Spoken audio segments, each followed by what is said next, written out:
அதே மாதிரி வானவர்கள் பற்றி சில விஷயங்கள் இருக்குது.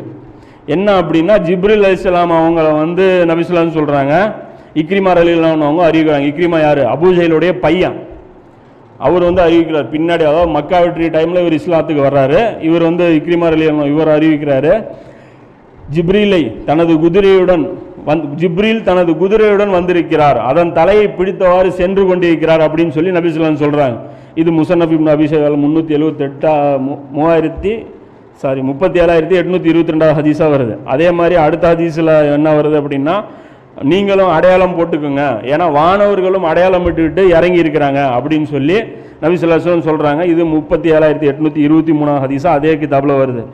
அதுக்கப்புறம் நபி ஸல்லல்லாஹு அலைஹி வஸல்லம் இன்னொரு விஷயம் என்ன அப்படின்னா, ஜிப்ரீல் அலைஹிஸ்ஸலாம் வர்றாங்க. பத்ரு முடிஞ்சதுக்கப்புறம் ஜிப்ரீல் அலைஹிஸ்ஸலாம் ரசூலுல்லாஹ்ட்ட வரும்போது ரசூலுல்லாஹ் கேட்குறாங்க, ஜிப்ரீல் வந்து உங்களில் பத்ரு போரில் கலந்து கொண்டவர்களை பற்றி நீங்கள் என்ன நினைக்கிறீங்க அப்படின்னு சொல்லி கேட்குறாங்க.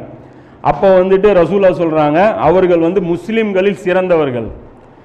கேட்குற ஜிப்ரீல் அலைஹிஸ்ஸலாம் கேட்குறாங்க, சஹாபாக்கள் இருக்காங்கல்ல, அதில் பத்ரில் கலந்து விட்டவங்களை பற்றி நீங்கள் என்ன நினைக்கிறீங்க அப்படின்னோடனே சொல்கிறாங்க, எங்கள்லேயே சிறந்த மக்கள் அவங்க, நாங்கள் நம்பி வச்சுருக்கோம் அப்படின்னு சொல்லி ரசூலுல்லாஹ் சொல்கிறாங்க. அப்போ உடனே ஜிப்ரீல் சொல்கிறாங்க, வானவர்களும் பத்ரில் கலந்து கொண்டவர்கள் தான் சிறந்தவர்கள் என்று, நாங்களும் அப்படி தான், எங்ககிட்டையும் அப்படி தான், எங்களுக்கும் வந்து பத்ரில் கலந்துக்கிட்ட வானவர்கள் தான் அல்லாஹ்விடத்துல சிறப்பு மிக்கவங்க அப்படின்னு சொல்லி சொல்கிறாங்க. இந்த ஹதீஸ் பார்த்தீங்கன்னா 3992 ஹதீஸாக புகாரியில் இருக்குது.